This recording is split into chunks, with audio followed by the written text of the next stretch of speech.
my spouse is being unfaithful to me. It all began when I had to take a step back from work due to my declining health.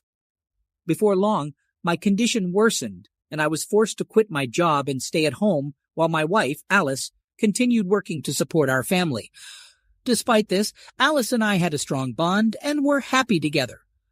We come from a simple suburban neighborhood and had a traditional upbringing. Our families have been friends for as long as we can remember.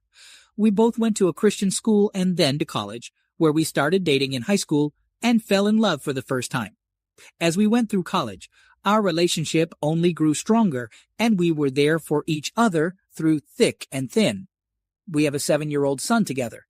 My wife and I had a strong, loving relationship with a healthy, intimate life, until recently, prehistory.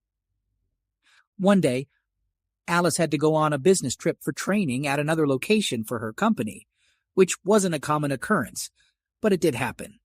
We were packing her suitcase, going through the normal routine of making sure she had everything she needed, when I realized I had forgotten to grab her pajamas from the laundry room. She quickly got up to retrieve the pajamas, eager to make sure she had everything she needed for her trip. I had an idea to brighten up her day.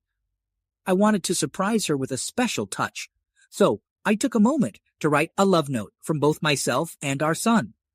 The letter was filled with declarations of our love and adoration for her, expressing how much we missed her and couldn't wait for her to return home. As I gathered her belongings and placed them back in the suitcase, I couldn't help but notice something strange. It was a piece of lingerie, absolutely stunning in its design and detail, but it was completely unfamiliar to me. I was taken aback, wondering where it could have come from and why it was mixed in with her things. Alice typically wears practical undergarments, free from any lace, patterns, or frills. But this piece of lingerie was different. It was a corset, adorned with delicate decorations and intricate details. In that moment, a jolt of surprise ran through me as I realized the potential implications of this discovery. I was devastated to think that my wife may be cheating on me. Despite the heartache I felt, I decided to keep my thoughts to myself, at least for the time being. Alice returned with the laundry, and we closed the suitcase and went to bed. However, she showed signs of wanting to be intimate, but I told her that I couldn't, citing my health issues as the reason. Although my body may have been willing, my mind was too consumed with the hurt and betrayal I felt to act on it. The entire night was filled with tumultuous thoughts as I tried to figure out the best way to approach the situation. I toyed with the idea of removing the suspicious lingerie from her suitcase, but quickly dismissed it as a temporary solution to a much larger problem. By dawn, I had a plan in mind.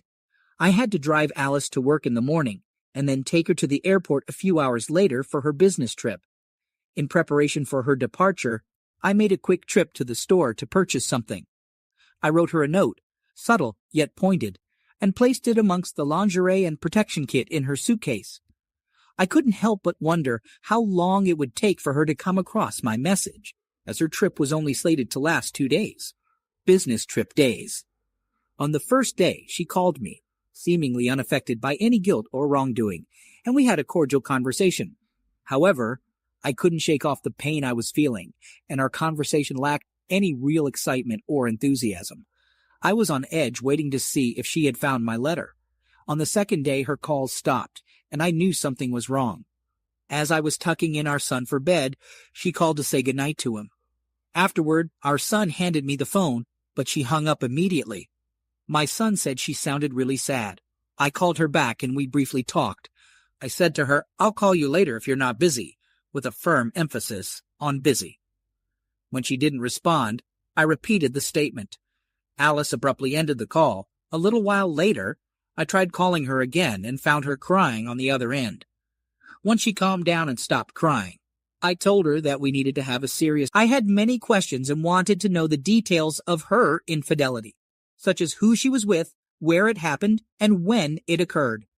I kept quiet and let her speak, carefully listening to her every word until she finished her story. Alice had been promoted and was now traveling for work to lead training sessions. The company would always put its employees up in luxurious, five-star hotels near their workplace, complete with elegant rooms, a restaurant, and a bar. She explained that after her first training session, the whole team went out to a restaurant to relax and catch up with each other, but not to talk about work.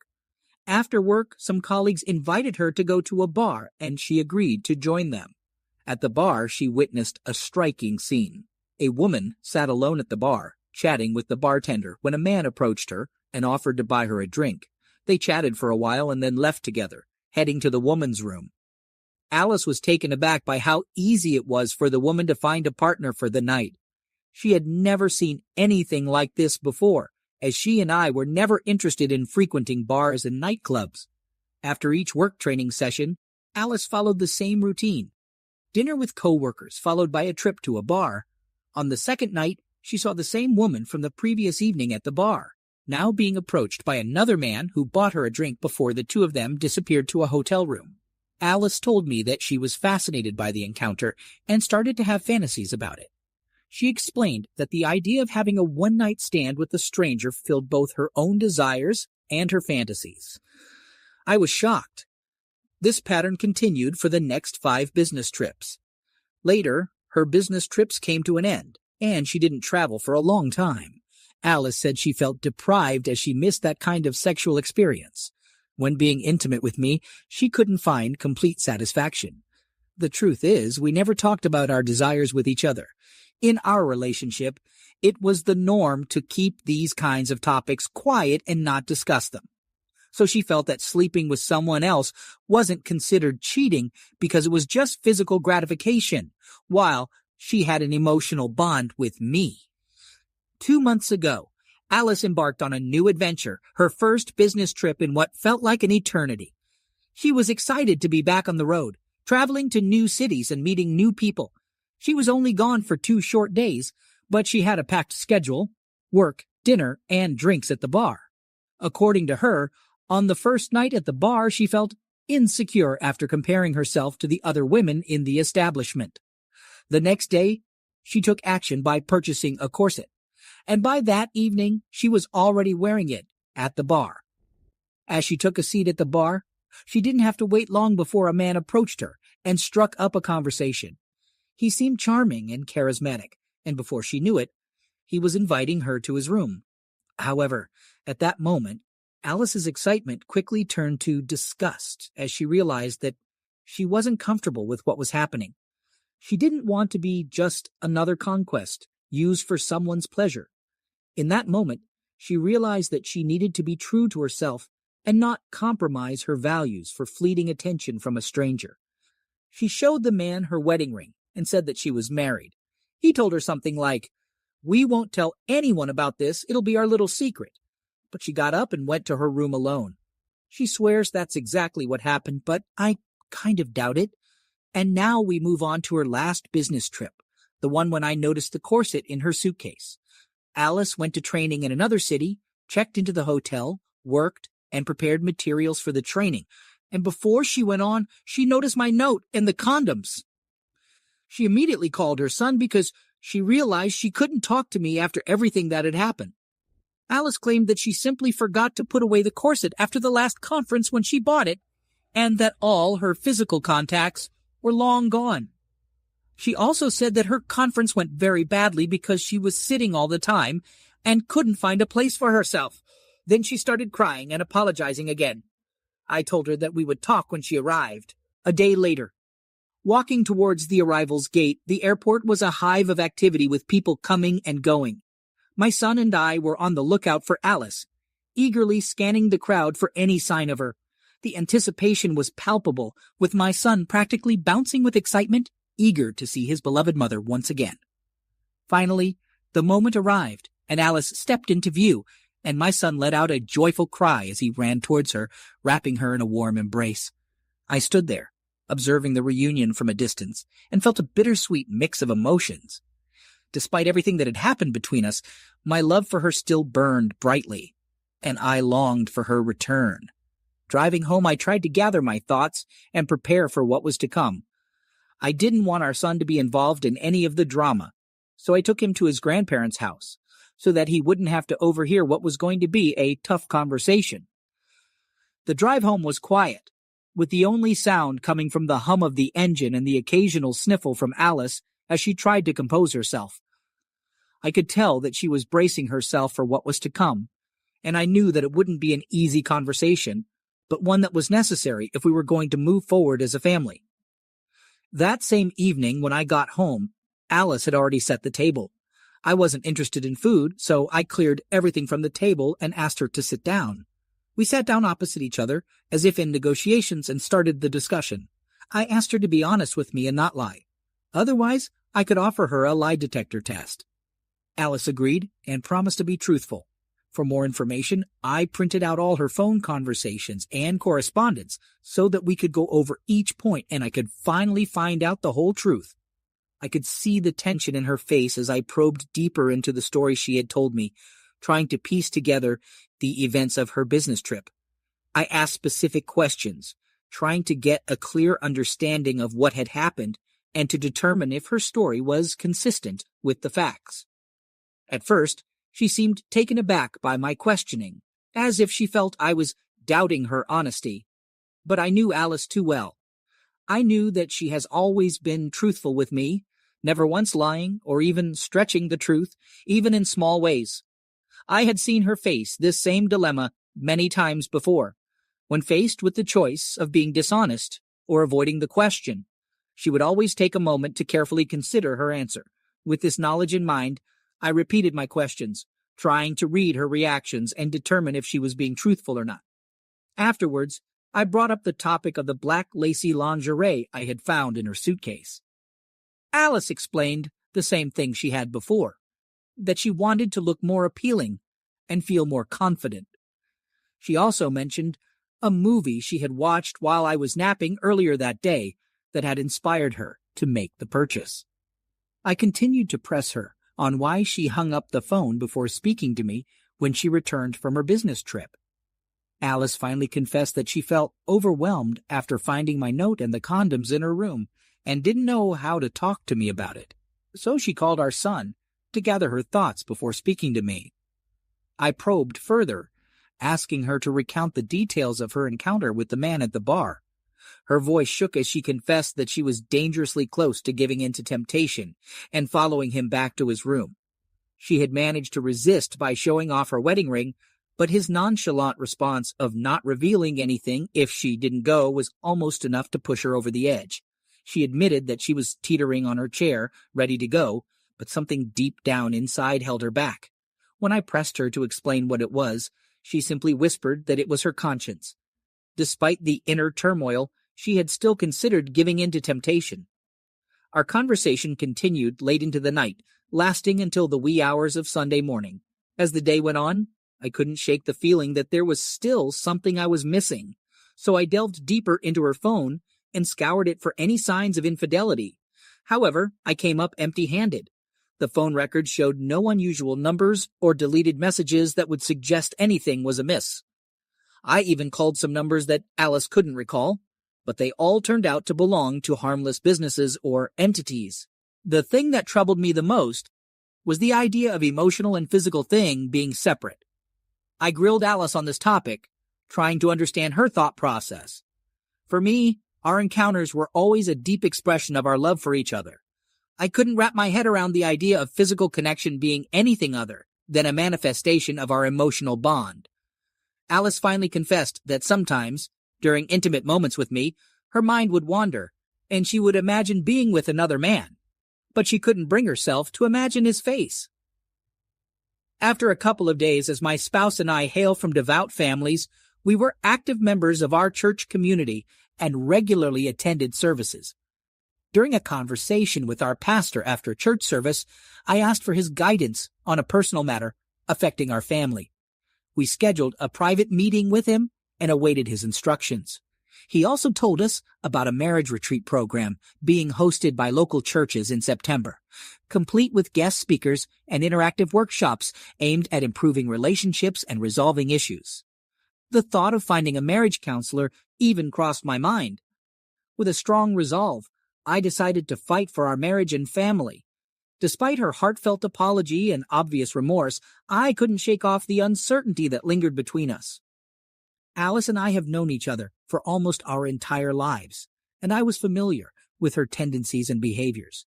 However, we still felt it necessary to seek guidance from our pastor and had scheduled a marital consultation for the following September. We were determined to face any potential infidelity head-on and work towards repairing our relationship.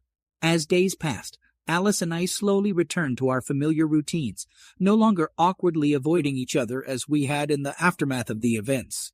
Our bond began to mend, particularly since we have a son and wanted to provide him with a stable, loving home. My wife and I decided to seek the support of our families during a difficult time in our relationship. We were grateful for their understanding and discretion as they listened and provided comfort during this challenging period. In an effort to strengthen our bond, we followed the advice of our pastor and started praying together. Despite this newfound peace, I still had lingering doubts and questions about our relationship, especially when my wife had to travel for work. I hoped that attending family therapy would provide answers and help us work through these issues. In the meantime, we made an effort to spend quality time together as a family, going on picnics and other fun outings. 1 week later, finally, the day of our first family therapy session arrived and we both had a chance to open up and share our thoughts and feelings. I shared my need to understand what had happened and what led to the events that took place. Without getting into too many details, I discussed the pressure my wife faced as the main financial provider and the struggles that come with it. Alice also talked about the challenges she faced observing our son's growth and the stress it put on her. I acknowledged that my own personality added to this stress, and sometimes it became too much to handle. However, after the therapy, we started to see positive changes in our relationship and communication. We started talking more and more every day.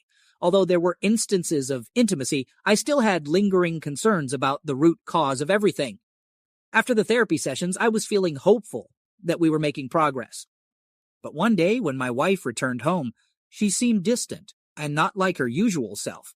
She went straight to bed after a quiet dinner and asked me not to disturb her, which was very out of character. I was curious and asked her what was wrong, but she just shook her head and said, "Soon." As the days passed, I grew increasingly worried about my wife's behavior. I tried to reach out to her and talk, but she was distant and unwilling to open up. I felt like I was losing her and I didn't know how to fix things. I couldn't shake the feeling that something was seriously wrong. The therapist suggested that I give her some space and let her process what she had discussed in her private session. However, as the weekend approached and she packed her bag to go stay with her parents, I couldn't help but feel like I was being left behind. I was desperate for answers and frustrated that the therapist couldn't give me any more guidance. It was a trying time for our relationship, and I was not sure what the future held. So finally, my wife and I had our next session with our counselor. As soon as she sat down and took my hand, she said she had some serious news to share. I could feel my heart drop as I braced myself for what was to come. Her voice quivered as she began to speak, and the words that came out of her mouth shattered my world.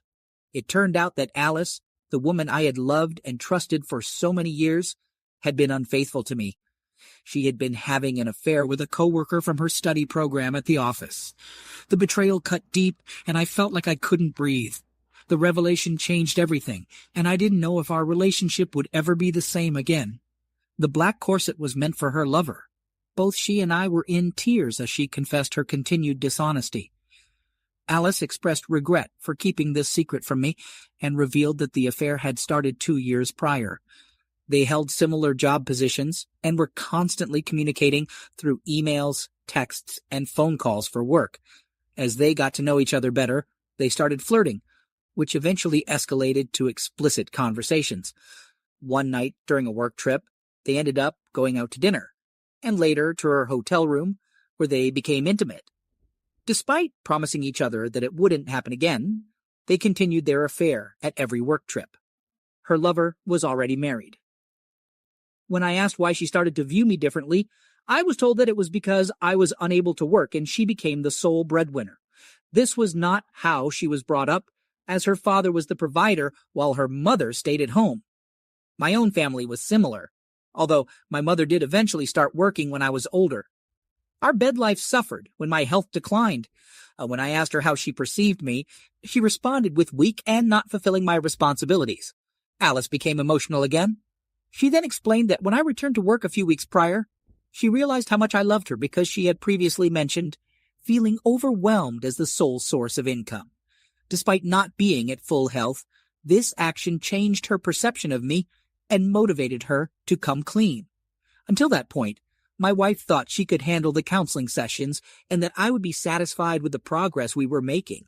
But the therapist saw right through her and suggested that she start individual counseling to be able to openly confess the truth, both to the therapist and eventually to me. After that, I've taken the difficult step of filing for divorce, and now I'm waiting for my wife's signature on the paperwork. Despite still having feelings for her, it's hard for me to trust her after everything that's happened. Alice is in the process of moving in with her parents, where she went last weekend to come clean to them and find a place to stay. We're still figuring out what's best for our son, as I want him to be with me, but at the same time, I need to work to support myself. However, with my current health concerns, I'm not sure if I'll be able to balance both work and taking care of him. It's a difficult situation, and I'm trying to navigate it the best way I can. As soon as my lease is up, I'm planning on packing my things and moving out. I'm hoping and praying that my job will still be there for me. This week, I took a day off from work, which my boss was fine with, but my partner wasn't too happy about it. One possibility I'm considering is moving in with my parents, which would drastically cut down my travel time to see my son, who may still be with Alice, from 40 minutes to just 10. With Alice, it's looking like we'll only have a co-parenting relationship for the sake of our son. It's a difficult situation, but I'm doing my best to make it work.